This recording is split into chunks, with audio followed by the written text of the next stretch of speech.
laawol kisal ko laawol peewal e ɓantal. Assalamu alaikum wa rahmatullahi wa barakatuh. Harayno sefo on holliri ni haray en weltani keɓe e weltani kadi kala jama wonɓe heɗade men ɓeɗo sa'i ɗo haray kono ɓe hollir noon ko oustaz Alhasan Mamou jeeyaɓe ka wiyeteɗon Moronde e haray kadi ko ɓe mamuɓe e nder anta ka wiyeteɗon SOS juulide nden SOS haray hiɓe hoɗi nokku ka wiyete Gomboya haray min komi ɗimmojo maɓɓe ko Boubacar mi innete haray ko minen fof wondi gaɗen donc haray noon miɗo andi e arabu no hino wi'a fatashabbahu in lam takunu mislahum inna tashabbuha birrijali falahu haray nandinkine worɓe ɓen saabu nandinkinagol e yimɓe diina ɓen haray ɗum hino jeeya e malal iɗen to Allah subhanahu wa ta'ala yo waɗe yimɓe malaɓe haray ko toɓɓe ɗiɗi bonen yewtande ɗo ɓe yaññana en toɓɓe ɗen kadi ko honɗum ko Ramadan fursatun li taghyir al insan e toɓɓere ɗimmere nden khasaratul muslim ida taraka qiyamul layl haray ko ɗe toɓɓe ɗiɗi ɗo ɓe yaññanta en ɓe ɓanginana en yani suumaye on ɗum ɗon ko yani ko fursa yani ko tan wawayɗo sansude caractère ji bondi wonande neɗɗanke on e toɓɓere ɗimmere nden ko perdi neɗɗo acceɗo qiyamul leyli par ce que haray buy hino miijo qiyamul leyl kaka nder suumaye tun si suumaye feƴƴi haray qiyamul leyli on gasi donc haray noon islam on haray hino mari ko wiyete térétiji si térétiji ɗin feƴƴi haray ɗum ɗon si tawi neɗɗo on golli téréti mo on ha moƴƴi haray ko batte ɓaawo ɗum ɗon haray andoto oɗo golluno golle moƴƴe haray yo Allah subhanahu wa ta'ala newinan en yani jokkitoɗen golle moƴƴe ɓaawo Ramadan immode qiyamul layl haray en jonta yewtere nden Oustaz Alhasan falyatafaddal mashkura. Inchallah o yaafoto Cheikh Aboubacar ko sadi moɗon ko tooli inchallah haray ɗe nganditina auditeur ɓe wonɓe jentade ɓe inchallah haray nayi jama on hawju haray hiɗen mari si en gayni hirtade haray hiɗen mari lukun kadi ko wiyete kon lukun haray docteur en seenoyto inchallah ɓe jaabano e lande yerwo ko Allah taqinani ɓe haray ko sadi jama on fof ko tooli si bayan on gasoy ɗo haray docteur ɓe naata e kono jemma e seeɗa ɓaɗo gandi ɓe mari darsu mo ɓe waɗata e ko si ɓe gayni darsu on si ɓe seenoyo ko radio ga kono haray ko sadi jama on fof ko tooli hande noon haray toɓɓere nde docteur joktani en nden kadi ko toɓɓere wonde himmu molanaɗo saabu ko yaññalngol en fii ko wiyete riba haray ɗen tori jama on fof heɗitagol saabu noon jama on boyno yooli ɗon si wona ɓe Allah dandi ɓe inchallah. Assalamu aleykum wa rahmatullahi wa barakatuh. Bismillahir rahmanir rahim. Innal hamdalillah nahmaduhu wa nasta'inuhu wa nastaghfiruh wa na'udhu billahi min shururi anfusina wa min sayyiati a'malina man yahdihillahu fahuwal muhtadi wa man yudlil falan tajida lahu waliyyan murshida. أشهد أن لا إله إلا الله ولي الصالحين وأشهد أن سيدنا وحبيبنا محمد بن عبد الله خاتم الأنبياء صلوات ربي وسلامه عليه وبعد أخوة الكرام الحضور السادة أحييكم بتحياتكم في الجنة خيرا لكم السلام عليكم ورحمة الله وبركاته. هري باو يتو دي الله حانا دو يتو نيما جدو نيمينيك نيما تاوي دي نتانك ɗum tun yoni nema kono yurmay go feƴƴini en ɗon kadi o waɗi en nema jeeɗe e julɓe o feƴƴini en ɗon kadi o waɗi en julɓe wonɓe ɗaɓɓitude gonga o waɗi en kadi e ley mofte Muhammadu sallllahu alayhi wa sallam e nder ɗum kadi o waɗi yimɓe jogiiɓe aqida fiinde laaɓude mono faalla ɓuttu e deejere e taɗugol adna e lakkara joggotoɗe fiinde nde Allah subhanahu wa ta'ala fani e wiyete fiinde aqida ahlu sunna wal jamaa en torki Allah subhanahu wa ta'ala yo Allah taɓittinge e muɗum haa o ƴettita ya rabbal alamin are ɓawtu muɗum en waɗike nelaɗo meɗen Muhammadu sallllahu alayhi wa sallam kohojo meɗen patronjo meɗen mamaniɗo en ɓuri si neɗɗo nawyiino mari bobowoy o nawni nawnare mayde o alaka o acca koy ɗo ma fortono nelaɗo meɗen matadi en ɓuri ɗum ɗo haa ɓe hulie si ɓe fekki ɓe maaki taraktu fikum mislayni ma in tamassaktum bihima lam tadillu ba'di kitabullah wa sunnatu rasulihi salawatu rabbi wa salamu alayhi mawɗo muɗum ono jama tedduɓe wonɓe nel mojobere laawol kisal kutarka Allah subhanahu wa ta'ala walla wadde wonbe laawo fisango ya rabbal alamin mi huri ko hurago bodon ka aljanna kadi yimbe aljanna ya rabb are ko wiite non be suumaye ko neema ɓe yimɓe moƴƴuɓe hiranno mawnere moƴƴere ko woni ko ɓe suumaye ɓe yeltono fiwota lanna a tawi ɗon ko ɓe lanna ɓe yello kadi fiyo tawɓe sabu neemali ko woni ɗum kam sabu suumaye no mari piijilana dewe no mari ko woni ekkintingol len ta ko yetti muñal ekkintine ko wiyete kulol Allah ko ɓuri kon mawnde par ce que ɓe nganndi kullu qalbin laysa fihi taqwallah fa huwa haram kala ɓernde nde mara kulol Allah hare nden ɗon ko yirbude suumay ngara kadi ekkintini en annditugol fi Allah toujours wara jantuta fii makko sabu neɗɗo sino yiɗi huunde nden o seeɗata e mayri suumay ari kadi ekkintini en immagol jemma gunduɗo e jeyɗo ɗum noon wiyete kiyamullahi ɗum ko jaaɗum kadi e golle e jikkuuji yimɓe moƴƴuɓe suumay ari ekkitine waɗugol umora e muɗum haa tawi hadiseje no ari wiwɗe sellude nano maaki kala waɗɗo umora e suumaye baraji makko no e o hajjiduɗo e amɗi suumayo ekkintine ko wiyete dokkal tawa okka hina welti a huntinani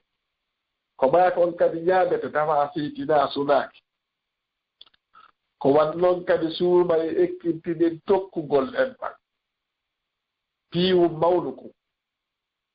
tawataari hadisa fottaɗo sellugol muɗum welaano sallallah sallam ɓe maaki من أحب أن يبسط له في رزقه وينسأ له في أثره فليصل رحمه كلا فالا يبتد مكو أموتي فيكو بتد الدارة الداري سعد بن عبد الوقاص أولو سعد بن معاذ أولو قدوبي شابان تاتي جيغوري كو جيغو وديك إسلام kono batta ɗum e yimɓe o feƴƴinno arsi Allah ndendino sabu mayde makko ɗum ko nusaro maki kala faala yo battane makko o moƴƴu makko yaajo yo tokku enɗal suumay on noon kadi ari welɗi e tokkugol enɗal ko wanno suumay on kadi ekkintini moƴƴugol jikku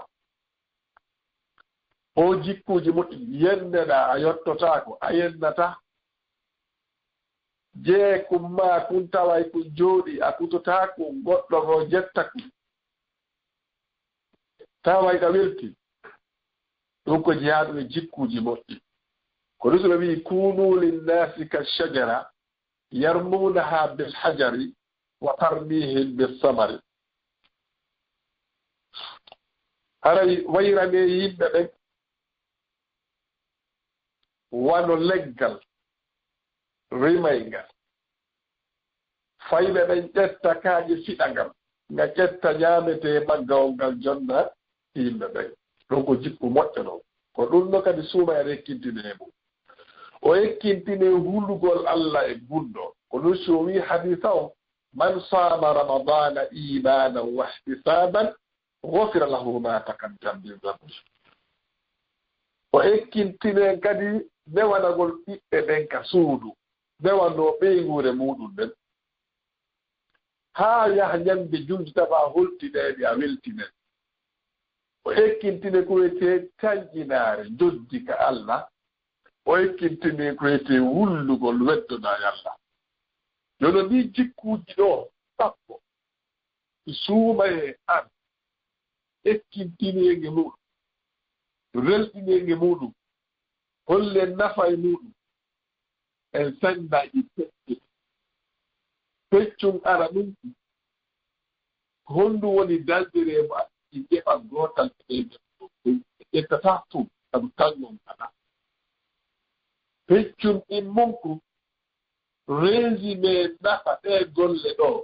ka adnawo ka lakarawo ara ko hadita goto ɓe ɗittu haray dalsire accugol noɗɗe golle ka toɓɓum arani jetten ko ko wiyete naafugol jam ko suuma ekkintine nde mbaɗɗe fof iɗe jokkuno iɗe yiɗi ɗi iɗe welti iɗe softi fiimum ko honɗum julɗo perdata mo accinaafiino aw ko suuma e piccu i tawi julɗo accinaafi aw ko suuma e feƴƴi o perda e piiji jeetati o perday wiyeede jeyaaɓe Allah sabu Allah wi wa ibadu rrahmani alladina yamsuuna ala al ardi hawna wa ida khatabahum aljahiluna qalu salama o jokki o wi walladina yabituuna li rabbihim sujjadan wa qiyama o wi jeyaaɓe Allah ɓen ko homɓe woni ɓen ko ɓen ɓe yaha hoore leydi Allah ni hoore leydi itawi ɓe fotti e majjaɗo valeur maɓɓe ma majjaɗo diine kan si yo mettinaniɓe kamɓe ɓe wiya kisiye wona ɗon hatti woko ɓe woni ɓe no waalana jooɓa maɓɓe sujjugol e daragol ko ɓe wiyete ibadurrahman joni ɗum accingal gollal ɗo o perdi taw wiide ibadurrahman yafqadu laqro ibadurrahman ɗiɗi o perde wiyeede hulooɓe Allah jammoore ko Allah ko hulooɓe Allah o perde jiyeede e ɓen ɗon sabu accugol naafiino sabu Allah subhanahu wa ta'ala o wii inna almuttaqina fi jannati wa uyun kanu qalilan min al-layli ma yahja'un wa bil asharihum yastaghfirun o wii ɓen hulooɓe Allah kulol Allah goɗo ka ɓernde anndangol ngol wona cuɗaare wona yelaare koko woni ka ɓernde ko seeɗa sappi e hadiseeje goo attaqwa ha huna kulol ngol ko ɗo kulol ngol ko ɗo woni yimɓe moƴƴuɓe ɓe windindirayno wasiyeeji fii kulol Allah ɓe wiya ɓe wasiyekema kulol Allah anndu joddinin koye hoore kulol Allah yowitii mo mara ɗum no yo ɓeytaaki golle yawmal qiyama كل قلب ليس فيه تقوى الله فهو خراب كلا ارن de mara kulo lalla den ko yirbodi ko perdude jonno mo acciti ona fiila o perday wiyeede huloɓe Allah sabu Allah wi tabiti be huloɓe Allah be wona e jardeji aljannaji e cambi aljannaji fotudi di Allah tigi wi a'adattu li ibadi salihin ma la aynun ra'at ولا أذن سمعت ولا خطر في قلب بشر بهم لنك جياب أنك يترياني نور نالي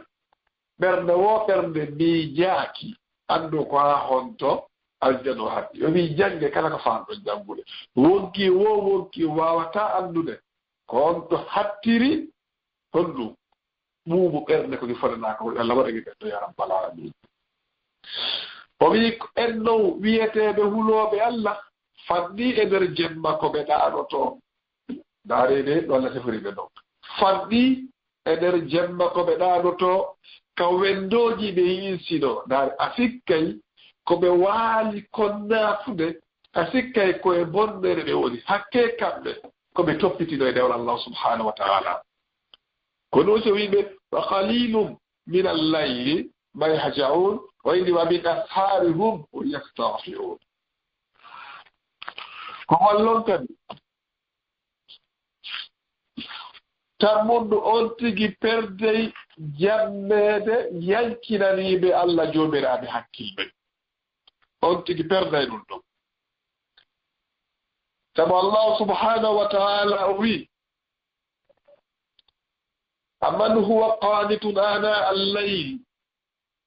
ساجدا وقائما يحذر الآخرة ويرجو رحمة ربه قل هل يستوي الذين يعلمون والذين لا يعلمون إنما يتذكر أولو الألباب الذي أنا أن إني نلاقي نري ينكر الله سبحانه وتعالى إمر جمعني هم سجن الله هم درني الله هم رنتو laakara himo taƴƴini yurmede Allah subhanahu wa ta'ala ɓe a sikke Allah selu ɗon taw o yiltiti o wiyabbita o landiɓe wiyaɓɓe est ce que andude mo andano fotata ka awa ande ko waajitorta fiina fugol ko joomiraaɓe hakkilɓe tono sa nafata hara a jeakari joomiraaɓe hakkil ko wallon mais ɓurɗum on tigi perday wattineede e place yimɓe naafooɓe Allah yimɓe naafooɓe ɓen ɓe mari daraja kamɓe darneta e tawi noon an ganafata a perday on daraja ɗon taw sabu Allah wiɗe Qur'an laysu sawa'un min ahli alkitab ummatun qa'ima yatluna ayati llahi ana al-layl wa hum yasjudun Allah wi wala gotum ɓe yimɓe defte ɓe watawa mofte darotoɓe ɓe jemma hiɓe janga ayeji Allah ɗen e nder jemmaji ɗi takani ɓe sujjande Allah ɓe watawa ɓe to a perday wawmulla ɓen to o miisa ɗon a perde no tawi a nafataɗe jowa ɓurɗum on tigi perday jeyeede yimɓe ɓe moƴƴere montanta bakkatuji ɗi ande so a waɗino bakkatuji a waɗi moƴƴere nde montante bakkatuji ɗi kono sabu accitugol ma naafiilaaji jemma ko suuma e relɗinma kon e muɗum mo tawata tigi yimɓe moƴƴuɓe wasiyotono fii wakkilanagol jemma e yaroma no Omar ibn Abdul Aziz wiirayno noon o wiya inna allayla wannahari yamalani fika fa'mal anta fihima o illa heɓan jemma e yaroma no gollude e ma an kadi gollude ko wallo si tawi ɗon a acciti naafugol jemma a perday jeyeɗe ɓe yimɓe ɓe moƴƴereji mum montanta bakkatuji muɗum ɗin jento ko Allah wi sabu no jeya taw e chartiji ɗe moƴƴere montanta goɗɗo bakkatuji ɗi immagol jemma juula Allah wi waqimi ssalata tarafa nnahari wa zulfa min allayl illa alhasanati yudhibunna sayyiati dhalika dhikra lilzakirin o wi immo juulaka jemmaji ndernima jemma ɗen immo andu ɗin moƴƴereji waɗeteɗi ɗon ɗin ɗon monte bakkatuji ɗin ɗum ɗo ɗon ko waaji wonande taskotoɗo wañitonoɗo te ko wallon kadi jeega ɓurɗum on tigi perday immintinede e nokkure yettiniɗe ko wiyete ko VIP o perday on place o yomal qiyama o wona neɗɗo woɗɗo feerejo jento ko Allah wiyumako Allah wa min al-layli fatahajjad bihi nafilatan lak asa an yab'athaka rabbuka maqaman mahmuda Allah wi nder jemma imma tinnoɗa eɗin naafiilaaji pellet sa waɗi ɗo Allah immininte joomama e nokkure yettiniire daga sa yimbota ko a perdey ɗum ɗo jeeɗɗi on tigi perdey welo mo Allah o foti weltare mo jaaɗum deƴƴata konge muɗum sa naafata jemma a perday ɗum ɗo sabu Allah subhanahu wa ta'ala la'allaka tarda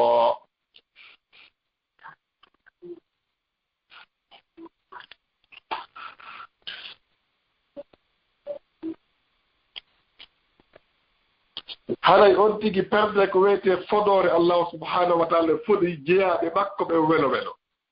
sabu Allah subhanahu wa ta'ala wi immorde nder niɓe jemma ɗen sumohido juulu eɗen jaromaji ɗi gewta fijirde juulu pellet a weltoto sa waɗi ɗum ɗo jeetira mum ɗum toɓɓere fakkitode noon tigi perdata baccikko ngeɓo gotum ɗo o perde wonugol e ley gayɗateede Allah subhanahu wa ta'ala sabu hadis ɗum arde sahih Bukhari filli wonde mo juuli subaka julde jama wondude imam himo ley gayɗateeri Allah wota wulfus kala ɗaɓɓittuɗo mo tawe Allah e ley gayɗateeri makko ni ɗon ɓe hadisa goɗo ari kadi wonde mo juuli geeƴe wondude imam o yahi o waalo ikke warti o juulidi imamu kadi julde jama subaka o baraji makko ɗo e nafuɗo jemma o fu e hadisa go wi mo juuli bi imamu wondude geeje de ko wattina fiila o yimɓe ko waanoyke par ce que mo ɗaɓɓira fotogol o ari o juulde imamu julli subaka kemo ley gayneteeri allah subhanahu wa taala ɓe jooni noon mo acci naafiila o perde wonugo e ley gaynateeri allah o perde wonugo e ley hoolorɗo allah subhanahu wa taala jento ko allah subhanahu wa taala ma yewtirta qur'an وتوكل على العزيز الرحيم الذي يراك حين تقوم وتقلبك في الساجدين وي هولر أن تدودو يرمتيدو أمو نيه ثم ده إمبدا ثم ده وين تطلع سانسا سجود جني مرنتما هولر أن سهولري أن أودي لغيرتين باكو إيدو كو سيدابي ko taɓuɗen ɗo e taƴo tiñɗe dasdere mo acciti naafila ɗum ba jamano sikkude koye suumaye tun allah rewete jon ɗon mo perdi ɗiɗon aray o perdi wallahi mi annda perde e hoore reedi allah ni hewti perduɗo aljanna mi annda jette hadis mo sahihul muslim fil wonde sakkitotoɗo naatoyde aljanna o e mari fillayi tati allah wi o yehi mo fewtinema taw naatugol yiite o wiya allah mi turikema tanada yiite yiila tum hay tanadara jana kono danda yiite allah wiya ko ɗum ɗo wiwɗa o wiya hi allah yiilama yeso o fewde ko aljanna kono so haydike aljanna o wiya allah mi turikema ɓandan ka aljanna so wiratami allah wiya ide halduɗo haldigal wuri e wayrɓiraali a firti o wi mi firtata hannde kadi allah allah ɓanda mo o wiya allah lettugolla ɓeydatama yaafa golla ɓeydatama andan ka dambugal aljanna ko ɗon min faala hara yoni allah wiya e haldi goo a firti e haldina firti ko ɗon woni firtata hannde kadi allah rewamo hakka dambugal aljanna o wiya allah naatanga allah taƴotoɗo yurmede maɗe to namalki saato e fillego wi ko boofoojo allah wiya yahu o yiƴƴito inna allah mi tawoyayi aljanna o heewi allah wiya yahu miɗo maranma sugo anndo laabi 50 kono o riwaɗo oɗo wi allah wiya yelo o yelo allah wiya yelo o yelo allah wiya yelo o yelo ha hatta allah ina hattini miɗo maranma tuudi yelama o laabi 50 mo perdi o aljanna ko woni perduɗo yaho mi annda kadi fonctionnaire de tedduɗe hoore leydi allah ni hewti fonctionnaire jo gollanowo allah subhanahu wa taala mi annda o ngala haray wattane yiila e kaadiila accen jambitagol ngol ɗum gollen golle ɗen ko noon si allah narata tagudi maɗin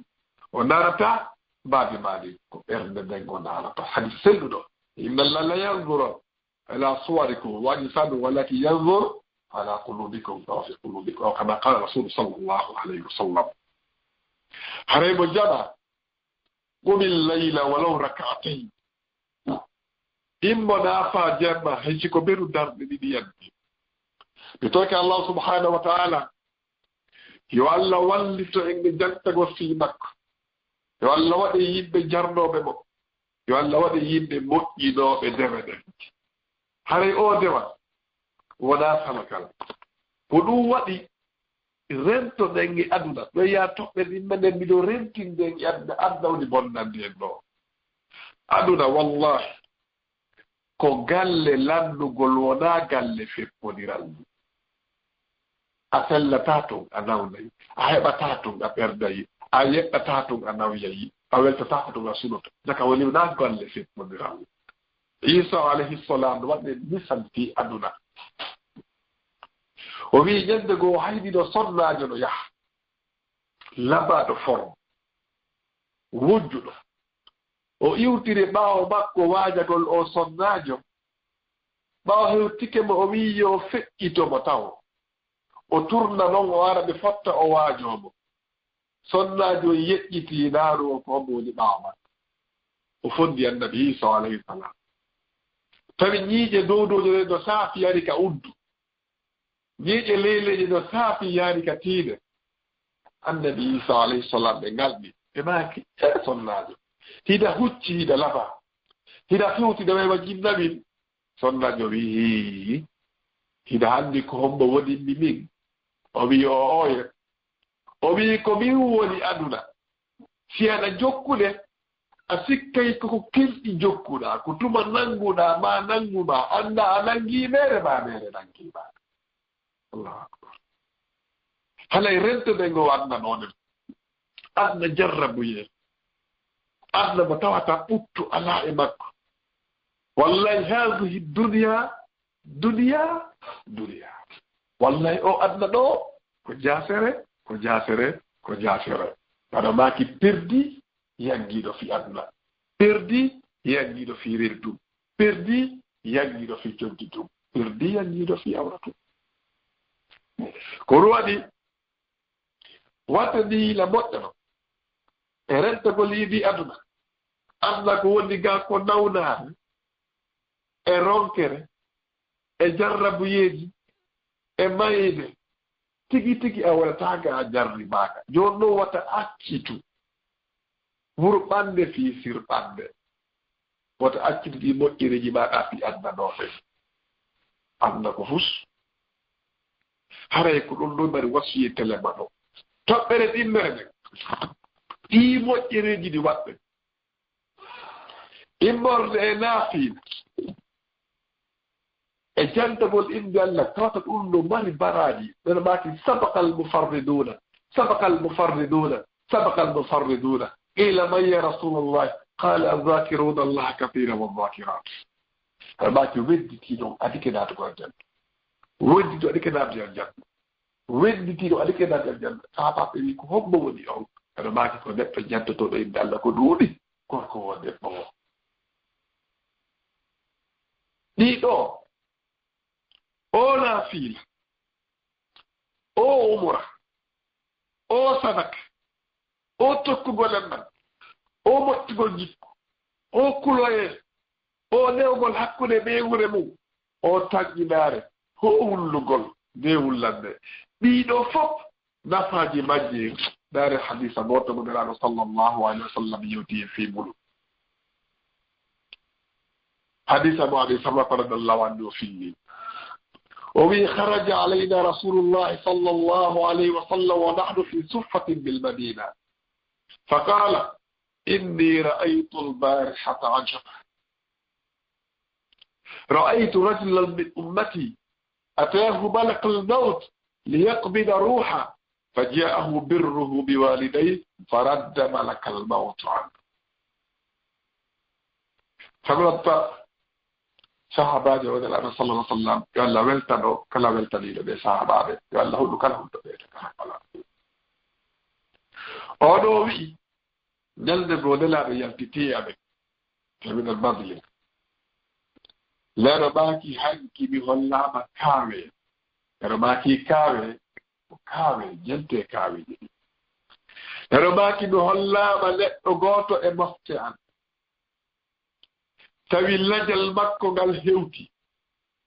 malakal mawto ari ƴettugol ruuhu makko kono sabu ɗiggal ngol mo mawɓe makko ɓen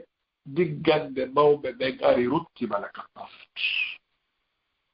suuma eno relɓi ni e wiyon ɗum diggal ngol mawɓe huntingolɓe huɗugol takko maɓɓe aɗa maki hadisa goo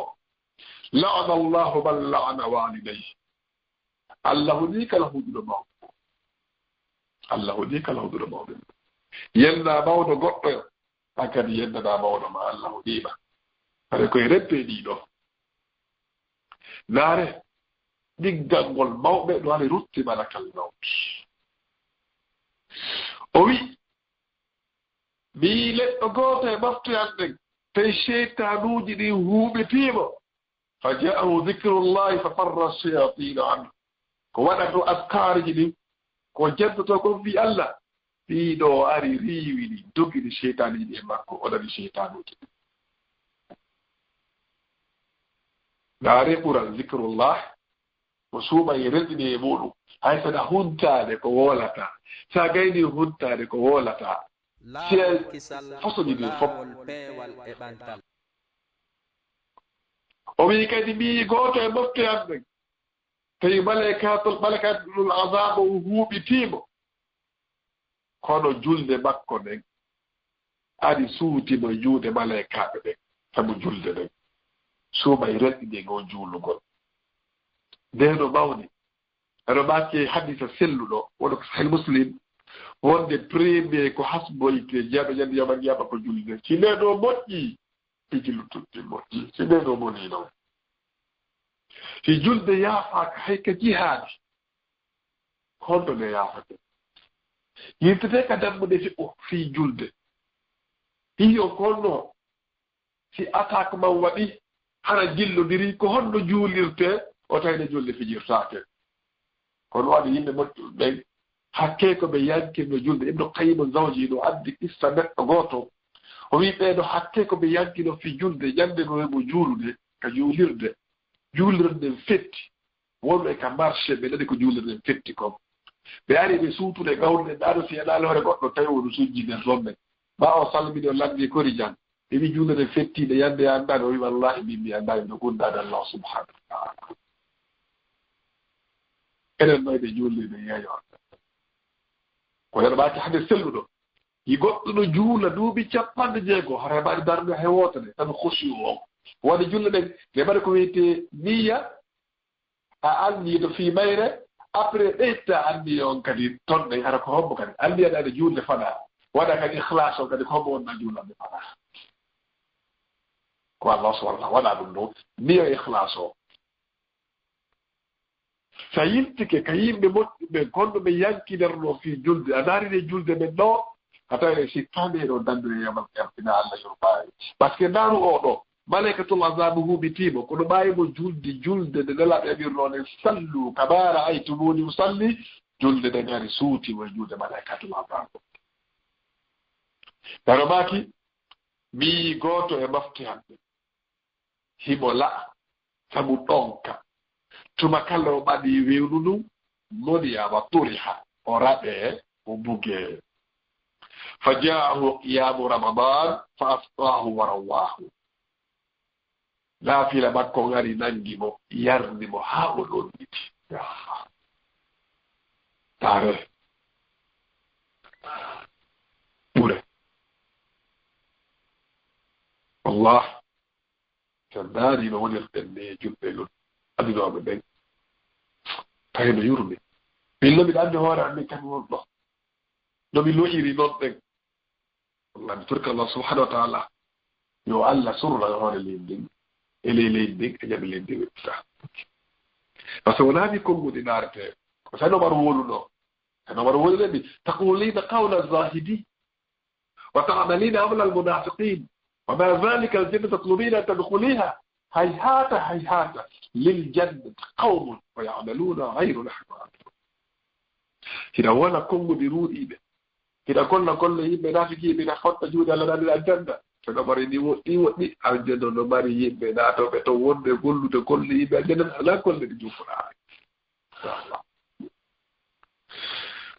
kono maki kadi hadisa o mi gooto e moftiyam ɓen wa ra'aytu nabiyyiina julusan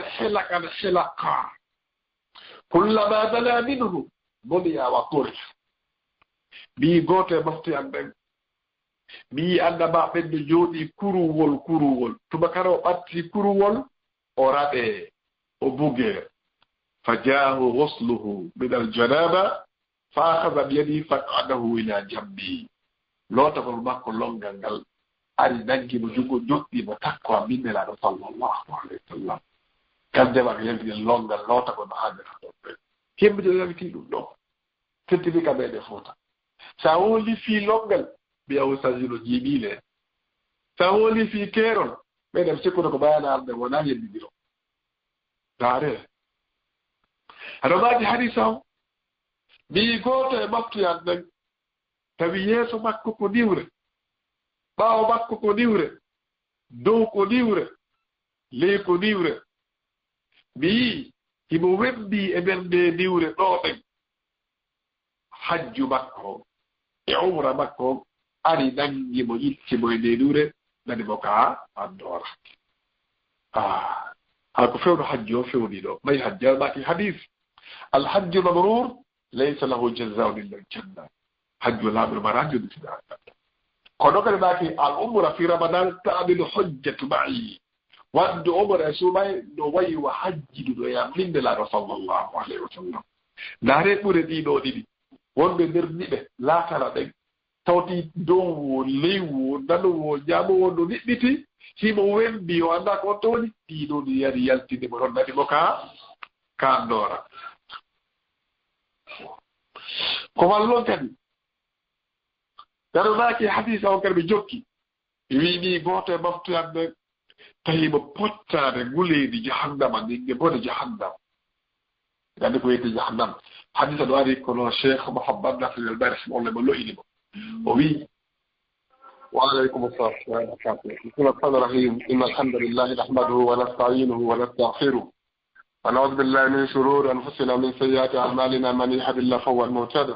ومن يضلل فلن تجد له مرشدا وبعد السلام عليكم ورحمة الله وبركاته المرة الثانية هذا باو يتدى الله أنا يتدى نعمة دوني مليون نعمة جيدة نتاكي كويتي هاي كلاس فانيمال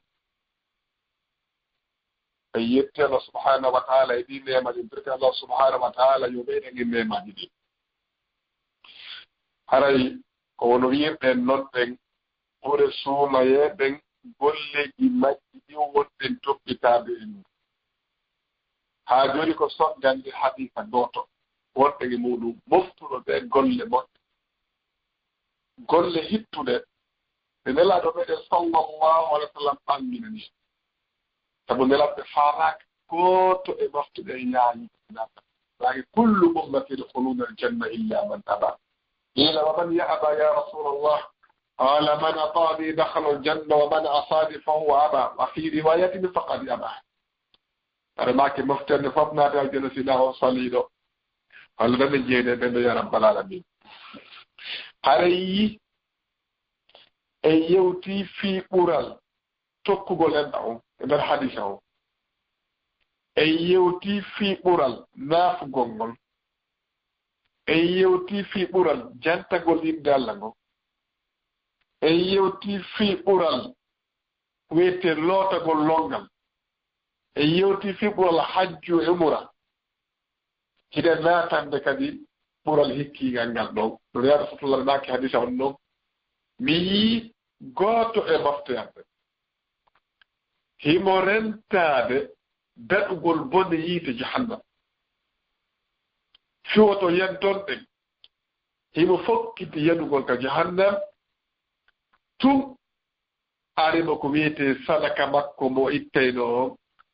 sadaka woni heedo hakkunde makko yiite ngen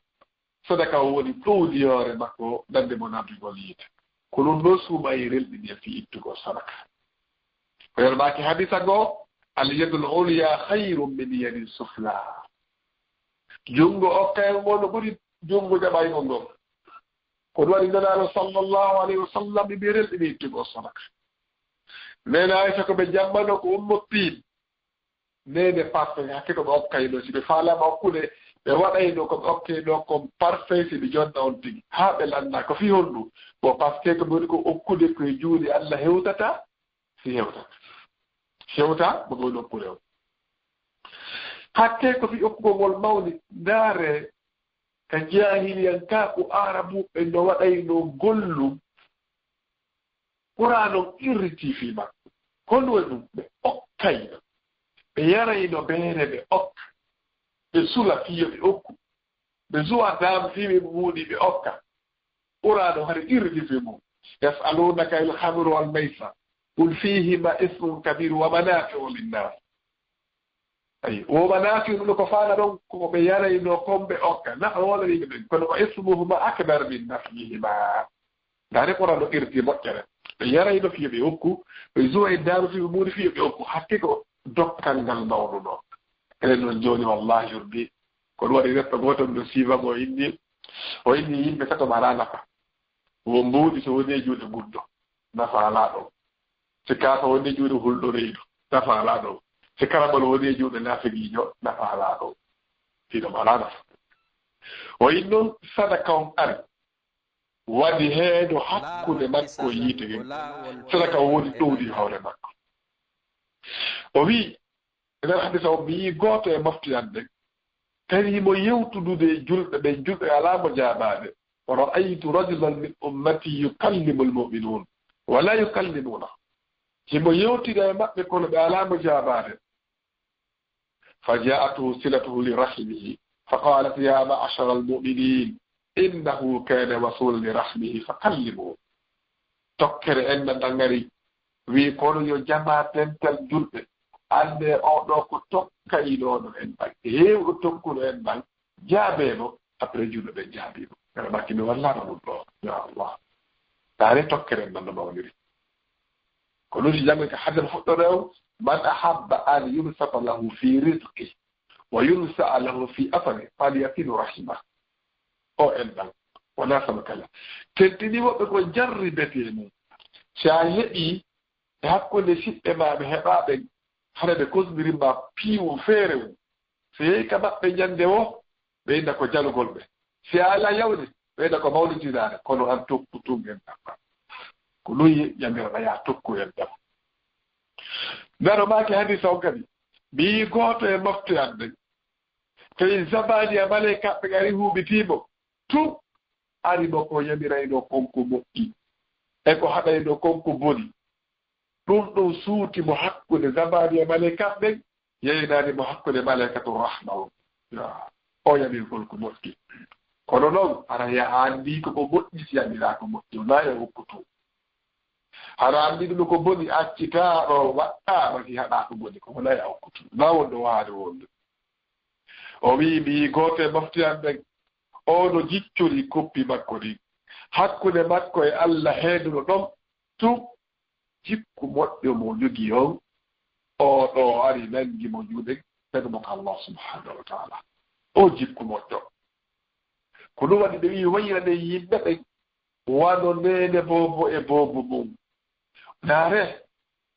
o maɓɓina boobo on ennuɗum boobo ngata mo o tappa mo kono jondam kayne fanko nene moyi taare jikku moƴƴo yimɓe ɓen allah ɗo waɗi da'wa e neɗɗo gooto may ɓaawo laaren annabi ibrahima alayhi salam ko jamɗa adude fayi o ñaamataɓe so heɓaani hoɓɓe ɗi ñannde goo laɓɓimo hawtino heɓaano o wari fuɗɗugol ñaamugol tum goɗɗo wari o welti o yaru ñaame o ngari o wimi bisimillah janto inde allah so ñaama o wiye o hoore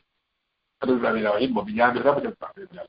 kono allah wahide annabi ibrahima ene ina anndi ko duuɓi yeli o yentinmi mimpino muññi o yedde konngol goto raɓɓamo fi ñaamete annabi ibrahima yimmi jokkitimo o wi ko ayyo giɗo allah mo allah fellirilan sabu mum wi allah fire a giɗo makko mi keefeero o feere sabu am min o wi kono mo silmi ashhadu an la ilallah wa anna ibrahima khalilullah taane ndawamo allah waɗi cikku moƴƴo fottini yile ɗiɗo moƴƴo ɗum ene maaji ɓurta ɓattaami lanka wedde yowmal ƴeema ko ɓurɗo moƴƴude e moɗon jikku mbiɗa aicha landinelaɗo inaɗo tawi aɗo watti moƴƴo ɗum ene aicha maaki nelaɗo anga yusuf komo ɓuri laɓeede ene maaki mantiraka nako mantira ko jikku moƴƴo innaka la ala huluqin azim o jikku moƴƴo ene maaki hadise on kadi mi yii goɗɗo e moftoyan ɓen tawi eri golle makko ɗin no arde ka sengo makko nano tukkulol allah makko gunɗo gon ari nangi ɗeri ɗin jondiri ko sengo makko ñaamo yo allah o kulol allah e gunɗo ko ɗum woni kono inaka yaasi wona yo madde ko ɗum waɗi ina ko cuɗete wona ko yelete ɗum ko hunde suuɗiɓe ko waɗi aqida ahlu sunna jamaa jaɓaali yuugol goɗɗo wiya o pirɗi toujours ko yimɓe mo ley tahta machiyatillah hande tawde ko mustani imam ahmad fille go nene goto bani israil aɓe ɗiɗo oya ko moƴƴiniwa ko bonɗo moƴƴo waaji bonɗo ŋa o jaɓaali yande go wimo an allah yafatako mon to wiɗo dum allah ƴittitiɓe ɗiɗo kala allah darni ɓe landi o wiɗo o yafatako mo o inni a kunta qadiran bayna yadayya ene a woniɗo hattanɗo yeeso an kawoni ƴellitiiɗo ko wirni ko saɗaɗa mi yafata ko oɗo sabu konngol maagol wallahi mi yaafike mbanande ma janna an sabu angal ma sabu jaggitugol maagoyal allah wiɗaane mo yiita hade ko watta ko yila moƴƴe ɗum haray o wi kadi mi gooto e moftoyan nden tawi oɗo peesirde makko nde hayfanimo ka peeloto no hayfi tum cofoyi makko koye ari teddini peesirde nden koɓuri ɓe cokoy ɓikkoye makko koye a hattele ɓe ɓiɓɓe ne en ɓe needi moƴƴoy famno relɗini e fiinewgol ɓiɓɓe meɗen ɓen si ari hadisee no ari ka tarɗamiya fii ɓe lunnande ɗe yaɓitiri lunnagol bobo ma on ka hoore lunno ka tiiɗe ma ka kuupi ma ka juuɗe ɗiɗo no battiɗa e needi ɗi moƴƴa noon kono ɓayna on bange ɗo won ɗen hade ko wattangoyle ɓeɗi meɗen ɓen siɓe moƴƴi fiime moƴƴi ko ɗon karba ko aɓe cheikh abakar diari hafidallah toujours ɓe maaka hey wona e nden goɗɗe fi e feewi ko mawɓe meɗen ɓen ne'i en kamɓe go ɗiɗe goɗɗe ka ɓiɓɓe meɗen ɓenen kadi hande e tawi kono si portangle wi give the kid a childhood jonne faɗɗe koɓe duwa ko soɓoy sa tawi ko woni soori wurde wutore ñande ko amérique debbo goɗɗo no janna maternel anndi kamɓe so ɓe janni ɓe waɗe jologue o landi fayɓe ɓen o wi mi landoma ene an sa janngi ko honɗum wonta on ɗo wi so mi janngi mi wone docteur o landi oya o wi so mi janngi mi wone pilote o landi oya o wiya so mi janngi mi wone sourge wone président o landi ɓiɗɗo julɗo ɗiraɗo dina kam o wi sa janngi ko honɗum wonoyta o yini awi mbi e sahaba mi wone sahaba debbo landi kono wiyte sahaba o wi ko teddo wonade keese to debbo noddi direct adresse men paykum sifanima ɓeppani so gaydirewe ka haako ɓe gayri kuno ɓe rewi ɗo on sifre ɓede sahaba debbo silmi sabu bobo ko ɗori pay koye neyre koye neyri naare nafa ɗon si tawi o koye ɗuɓay teddinoyta peesirde ñande yewmal qiyama nafa ɓuru ɗum ɗo ko yelmake ow waladun salihun yadoo ɗum ko nafa mawallaka o wi kadi mi gooto e maftoyan ɓen ono jooɗi ka hoore toon yiite jahannama toon taƴƴinaare raja o aqqida maɓe baynal hawfu wa raja o ari suutiɗo ka hoore toon yiite o lumbi yiite jahannama o lumbi sirata ya allah ko ɗon aqqida men ko haqqida seldu jogite o ɗo kono en janngay so en janngal e famata ko ɗum waɗi shair goto yimmi o henni wama ajmalu dini wa dunia ejtama wama akmahul kufru wal islasu birrajuli ala ko laɓa hewtisi gandal diina e jawdi hawtiti e sagata ala ko kaani hewtisi kefaran kaku e baasal hawtiti e sagata portangle goto to yimmi o henni aydul bereni so deful auction o wi ngandi o ɗona ko asali e jinna tawi sagata ndin moni ɗumi hulɗi koyɗi jani handu ngandi o ɗona saɗa mbaɗaɗa koni golle sagata on tuma noon armaki hadis on kadi womi yi neɗɗo gooto e moftoyat nden tawi oɗo wubbi kayite jahannama tum arino gonɗi ɗo wullayno ɗi koko suuma e renɗini mum wullugol gonɗi ɗi ngari kulolgo wullaynogol ari dandimo kayite jahannama ya kono sayno mare wullayno kono yimɓe woɗɗuɓe no wullayno kono ɗi goɗɗe na wullirgol yiigo no woodi yimɓe moƴƴuɓe wallahi alladi nafsu biyadi wulluɓe takko ɓeygol duuɓi capanɗe ɓeygu maɓɓe a nani wullande fiyaɗma hati ko kale on wolude woni a wulla ɓey maɗama kodi jange ande ma saali wona ɗum ko kulol allah ngo on tuma ɗon aɗa makedi hadis o mi yi gooto e noftiyan nden ono dari ka sirat tum jikku moƴƴo on ari tabintini koyɗe makko nden o lumbi sirat o jikku moƴƴo o wi mi gooto e moftiyan nden oɗo mo dogi ka sirate mo faala lumbude himo mortade on tuma ɗon ko juulayɗo konge en salatu ala nabi sallllahu alayhi wa sallam ɗum ɗo ari tabintini koyɗe makko nden o lumbi faane sirate sallllahu alayhi wa ala alihi wa sahbi sukkini e julgo nelaɗo sallllahu alayhi wa sallam oɗo faala yonɓe ndi yo sukki julgo nelaɗo sallllahu alayhi wa sallam tentini juma tentini ka saa i sakkitor har siɗa raari fiɓol ko naɗi wonɓen après hadis o sakkitori o wi mi gooto addare ko dambugal aljanna o sakka laadugol ka aljanna tum ari mo honɗum kongol la ilaha illallah wuddite ɗo baafete no naati e nder ko ɗo eno naati hadise o وإني سوما فاستكثروا فيه بأربع خصال خصلتان ترضون بهما ربكم وخصلتان لا غنى بكم عنهما وأما الخصلتان اللتان ترضون بهما ربكم فشهادة لا إله إلا الله وأن محمد رسول الله وأما الخصلتان اللي لا غنى بكم عنهما فتسألون الله الجنة وتعوذون به من النار أو كما قال رسول صلى الله عليه وسلم نونواري سوتي منادمو حافظ أبو موسى مديني وبهذا حديث حسن جدا وبحديث حديث مكتوب ابن القيم الزوجي وبيمينني كرم قيم ابن تيمية رحمه الله دويها أصول السنة تشهد له ده السنة لو تجد لي حديث هذا مكتوب المكتوب هبون ده حديث يجرم معنا حديث يوون الموضوع في يرم ده وقت محمد صلى الله عليه وسلم كان ربنا كان يقول لا كهون مكتوب في عمره كنوش الله القرآن يا أيها الذين آمنوا واركعوا واسجدوا واعبدوا ربكم وافعلوا الخير لعلكم ترحمون دار آية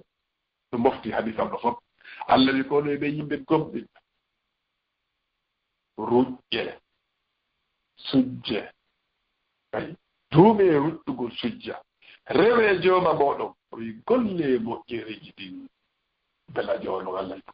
قال رمي يا رب ɗum ɗo kata ɗo timmi seeɗa hadisa o e ala jottude ɓa ɓe mari rendez-vous docteur no seenade anndi so laano tum tanimo probléme aɗo ko docteur ɓe duwano iwde ka étage ɗoƴana kono mbiya nawayla par ce que on duwa ka yiwde ka docteur yewtata hara si fanjerede to ko yimmorde ni monsieur tab neɗɗo timmata neɗɗanke no wayi wano basallere dow ko foron sa itti ɗon ko hekki ɗon koko foron sa itti ɗon ko hekki ɗon koko foron sa itti fo jam ba basalle ha ko ɗum e wani timmata hare wonde karba ko ɓen ɗo kamɓe woni ɓeyta ɓirgo kul ɗo cheikh abakal diallo kamɓe kadi koɓe jaare ko miñiraɓe allah bakkal jaare en ko wonnoɓe kadi angola jangguiniɓe fiɗina jangguɓe huwa janggino keɗɗi fof nini ɓawde français maɓɓe université sofani ha ɗoɗen hara yiɓe lañteɓe koko luppiɗano yafotono habillahi tawfiq wassalamu aleykum wa rahmatullahi wa barakatuh شكرا جزاكم الله خيرا يا شيخ أن يخلق من جميع قدر الله يقول كل مسلم يبي على استعمل النظام طول ورا إن شاء الله. على يمتلك مؤيا. نعم. على كواديكم. نعم. من ونا يوتريموني واتدو. نعم. كوالت نقولون أستاذ الحسن بتكوينا سيلا. نعم. عندي أنا نبتدي أوندي haray no wodi ko kafudon bilen kafi no ko kamen yiwi ko men gode kadi mi weldi modda kono hella ka gandal haray be sebi mi do modda donc baytun arabu be yewti on futto len non be yonde man wo fatashabbahu in lam takunu mithlahum inna at-tashabbuha bir-rijali falahu haray nandinkine e yimbe moddibe ben ko sabu nandinkine ko yimbe moddibe ben dum ko e malarjeya e wiye yimɓe buy hiɓe feewa sabu wondugol yimɓe fewɓe ɓen heewi kadi yimɓe buy tendini ka sukaaɓe hiɓe ɓoylo sabu wondugol maɓɓe e sukaaɓe ɓoyliɓe ɓen donc hara miɗo wasio sukaaɓe ɓen fof wakkilagol wonda e sukaaɓe moƴƴuɓe ɓen ko sabu ɗum ko sabu ɓurɗo mawnude e sabuuji fi wallugol neɗɗo on o feewa siko gandal a heɓay siko jawdi kadi heɓay kala moƴƴereeji ɗin e duniyan wa okhra aray ino newi si oti wonde e hanaɓe wondede ɓe donc haray min wona memugol mawdu ko ɓe yewti ɗon ko addugol tun e konngol ka arkanul islam aranolngol allah subahana taala e honno ka naaru kaɓe maki ɗon mana arkanul islami hamsa ara nun ɗum ko shahadatu an la ilaha illa allah wa anna muhammada rasulullah si tawi woni julɓe ɓen faami ɗum haqiqa faamugol haray ɓe fowtike kono si tawi ɗum faamaka haqiqa faamugol haray no wona sabu ko tampini yimɓe boyi e ndaari konngol no arti noon ko neaɗo faaɗan yewde kon ko seedagol reweteeɗo alaa si wona allah anni si owti seedike ɗum noon on ɗon haray o daɗii seedgangol allah on daɗii e rewgol goɗɗum ngoo si wona allahu subahanahu wa taala wa anna muhammadan rasulullah o seedo kadi ne laaɗo muhammad sallallahu alih w sallam ɓe e ko ɓe nelaɗo immorde ka Allah yani ko Allah neli ɓe e umma on kaafa donc si oti jaɓi ɗum ɗo o faami ɗum ɗo haray gollugol ɗiya ruknuji heddiɗi sattanamo e dendanangal dewi heddiɗe joni haray e gando goto ino yewti e shi'ir o wi'i neɗɗo voilà e o yewti fii e neɗɗo mo gollata e fii neɗɗo e tawayɗo haray kañum e himo amani piiji ɗi o waɗi exemple o waɗi wa staysi e ɗin piiji ɗon ɗiɗi ɗi ƴettindiri o wi'i tazawwajatil batalatu wattawani fa awladaha gulamun ma'a gulama fa amma al ibnu sammawhu bi faqrin wa amma al bintu sammawha nadama wo ko wiyete kon yani somas angal golle ɗum ɗon jombuno ngaameelo donc ɗi ɗiɗi ɗi hawti ɗiɗi jibini ɓiɓɓe ɗiɗo gorel e deyel gorel ngel ɓe wi'i ngel baasal deyel ngel ɓe wi'i ngel ninse donc haray ɓe watna hella moƴƴa faalaaɗo heɓude moƴƴere nden ka Allah subhanahu wa ta'ala haray himo tora wakkilagol waɗa ko ɗe toɓɓe ɗe ɓe holli en ɗo e halaade fillitaade haray kala woopuɗo ɗum ɗo haray o woopi moƴƴere mawnde donc sen ndaari neɗɗo on wano yaltu ɗaɓɓi mbuuɗi haa heɓi o ƴewtaako tun o fanka hannde kadi ko yo ɓurtu wakkilaade fii ɗin ɗon yo ɗi ɓeydo yo noon si a hoori suumay haa suumaylan ni hannde kadi a acciti ko waɗannda ko heno suumaye haray holli hay suumaye ma on haray waawaali yeɗɗude donc haray tigi tigi on mi daroto waɗo haray onon karamma ko ɓe min jarni o mi weltanike on haray jamma fof min jarri ɓe mi weltanike ɓe en torki Allah subhanahu wa ta'ala yo tabbitini en katin islam haray mi daroto waɗo wala ko minni attabu tahiyya wassalamu aleykum wa rahmatullahi wa barakatuh وعليكم السلام ورحمة الله وبركاته.